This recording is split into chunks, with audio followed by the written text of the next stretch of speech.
Hello bachcho, let's see this question and the question says two groups of isolated thylakoids are placed in an acidic bathing solutions so that H plus diffuses into the thylakoids. They are then transferred to a basic bathing solutions and one group is placed in the light while the other group is placed in the dark. Select the choice given below that describes what you expect each group of thylakoids to produce. Options हैं in light or in dark ATP only, in dark nothing. Option B light में ATP और oxygen और dark में ATP only. Option C light में ATP oxygen and glucose और dark में ATP and oxygen. And option D light में ATP and oxygen और dark में ऑक्सीजन ओनली. सो पहले हम लोग इसका की कंसेप्ट देखते हैं. इसका की कंसेप्ट है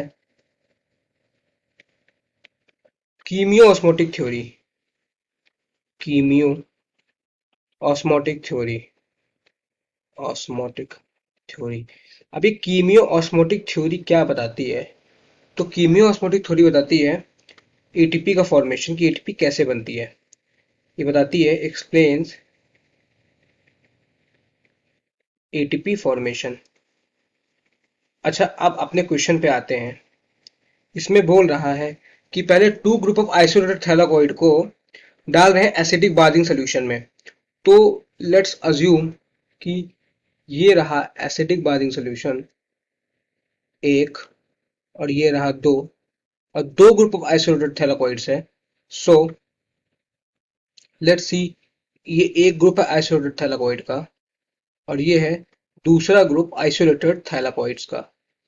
अच्छा, अब दोनों में H प्लस आयन कंसेंट्रेशन बढ़ेगा. क्यों? क्योंकि सोल्यूशन एसिडिक बाथी का तो अंदर जो है H प्लस आयन कंसेंट्रेशन बढ़ जाएगा क्योंकि एसिडिक सोल्यूशन में H प्लस आयन कंसेंट्रेशन ज्यादा होता है. क्यों? Acidic solution has more H plus ion. More H plus ion होता है.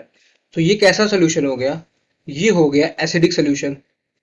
This one is acidic solution. अब क्या कर रहे हैं? Acidic solution. अब इसको जो है वापस से ट्रांसफर कर दे रहे हैं बेसिक बाथिंग सोल्यूशन में. अब इसको ट्रांसफर कर दे रहे हैं बेसिक बाथिंग सोल्यूशन में. तो ये रहा solution basic bathing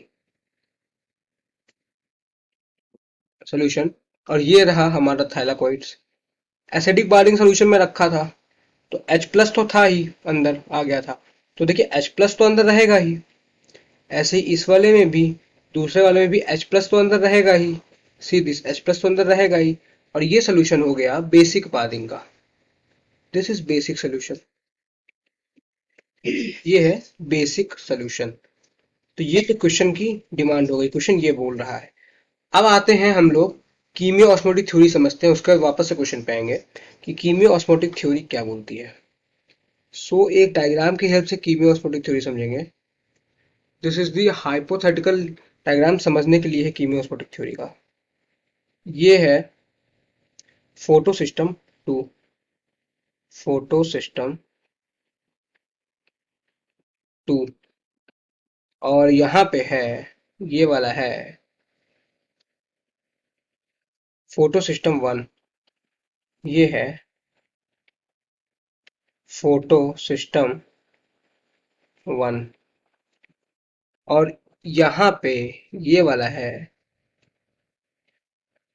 cytochrome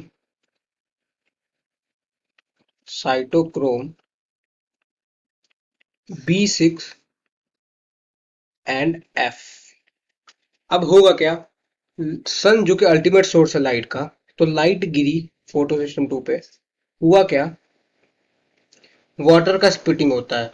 photo system 2 is associated with photolysis of water, that is splitting of water. तो वाटर का स्प्लिटिंग हुआ और बना half O2 plus H plus. ये H प्लस आयन कंसेंट्रेशन इस वजह से ल्यूमेन में बढ़ जाएगा. ये है ल्यूमेन ऑफ थैलाकॉइड और ये बाहर है स्ट्रोमा. तो H प्लस आयन कंसेंट्रेशन बढ़ गया क्योंकि photolysis of water lumen side में हो रही है. दूसरा H प्लस आयन कंसेंट्रेशन कैसे बढ़ेगा? सो स्ट्रोमा से H प्लस आयन आएगा ल्यूमेन में through this cytochrome B6 and F से. सो H प्लस आयन यहाँ से भी आ गया. तो ल्यूमेन में H plus ion photolysis of water से बढ़ रहा है और ट्रांसफर हो रहा है स्ट्रोमा से ल्यूमेन में। और तीसरा NADP रिडक्टेज एंजाइम प्रेजेंट होता है जो कि NADP प्लस को कन्वर्ट करता है NADPH में, NADPH में।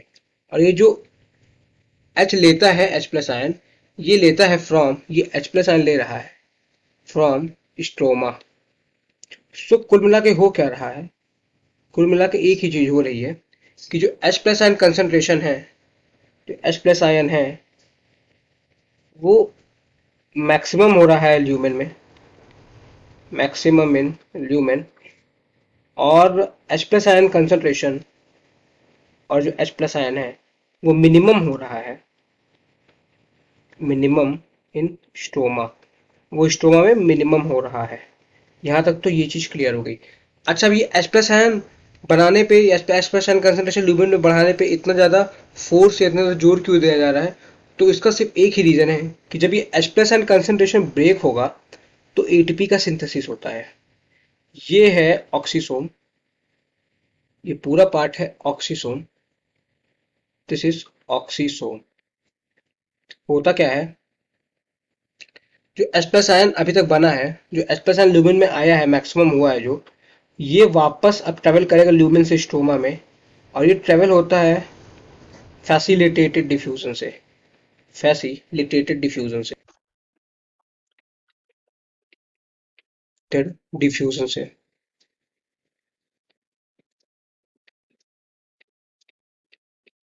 दिस, ये फैसिलिटेटेड होगा, फैसिलिटेटेड, फिर CILITATD, फैसिलिटेटेड डिफ्यूजन से होगा। अच्छा, जो ये वाला पार्ट है इसका, जो ये वाला पार्ट है, इस पार्ट का नाम है CF1 और इस वाले पार्ट का नाम है CF0। और ये रहा इसका हेड F1 और इसी हेड में होता है एटीपी सिंथेटेज, इसी में होता है हैज एटीपी सिंथेटेज, जो कि एटीपी सिंथेसिस में हेल्प करता है, एटीपी सिंथेटेज जो कि एटीपी सिंथेसिस में हेल्प करता है। तो होता क्या है, होता ऐसा है कि एडीपी प्लस इनऑर्गेनिक फॉस्फेट से बनता है एटीपी। तो ये हुआ एटीपी का फॉर्मेशन बाय कीमियो-ऑस्मोटिक थ्योरी से एक्सप्लेन होता है। अब इसका क्वेश्चन से क्या रिलेशन है, तो क्वेश्चन से रिलेशन इसका ये है कि यहाँ पे भी H प्लस आयन है वो क्या हो रहा है, अंदर मैक्सिमम हो रहा है और बाहर मिनिमम हो रहा है। यहाँ पे भी H प्लस आयन मैक्सिमम हो रहा है अंदर, H प्लस आयन मैक्सिमम हो रहा है अंदर दोनों जगह। तो इससे क्या होगा, ये सेम कंडीशन, ये सेम कंडीशन कीमियो ऑस्मोटिक थ्योरी वाली बन गई कि नहीं बन गई, कि H प्लस आयन कंसंट्रेशन अंदर ज्यादा हो गया बाहर कम हो गया। यहाँ पे भी H प्लस आयन कंसंट्रेशन अंदर ज्यादा हो गया बाहर कम हो गया। तो इससे हुआ क्या, और बेसिक सोल्यूशन से क्या मतलब हो जाएगा इसको बोलने से, इसका बोलने से मतलब ये हो जाएगा कि H plus ion is more inside. So इससे क्या होगा, so development of proton gradient, तो इससे प्रोटॉन ग्रेडियंट का डेवलपमेंट हो जाएगा। और ऐसे ही प्रोटॉन ग्रेडियंट का डेवलपमेंट जो है, कीमियो ऑस्मोटिक थ्योरी में भी प्रोटॉन ग्रेडियंट का डेवलपमेंट हुआ है। H plus ion concentration maximum थी ल्यूमेन में और मिनिमम थी स्ट्रोमा में, तो ऐसे ही प्रोटॉन ग्रेडियंट का डेवलपमेंट हुआ। अब उसके बाद क्या होगा, अब होगा ये कि जब इसको लाइट में प्लेस करेंगे, पहले देखते हैं व्हेन प्लेस्ड इन लाइट, जब इसको लाइट में प्लेस करेंगे तो क्या होगा, इसको लाइट में जब प्लेस किए तो फोटोलाइसिस ऑफ वाटर होगी। तो जो H2O है वो टूटेगा half oxygen plus H plus में, तो क्या हो रहा है, ऑक्सीजन इवोल्यूशन हो रहा है यहाँ पे। तो क्या हुआ, ऑक्सीजन इवोल्यूशन हुआ, इवोल्यूशन हुआ। ये तो लाइट में हो रहा है। और क्या होगा इसमें, और इसमें क्या होता है, तो और इसमें एटीपी फॉर्मेशन होगा। तो एटीपी फॉर्मेशन क्यों होगा, एटीपी फॉर्मेशन बिकॉज, क्योंकि एटीपी सिंथेसिस तो प्रेजेंट ही है ऑक्सीसोम में, because of presence of, presence of ATP synthetase. ATP synthetase. तो एटीपी सिंथेटेज तो है ही है, तो जो है एटीपी का फॉर्मेशन तो होगा ही होगा। अच्छा, दूसरा कंडीशन है जब डार्क में रखते हैं, मीन प्लेस्ड इन डार्क।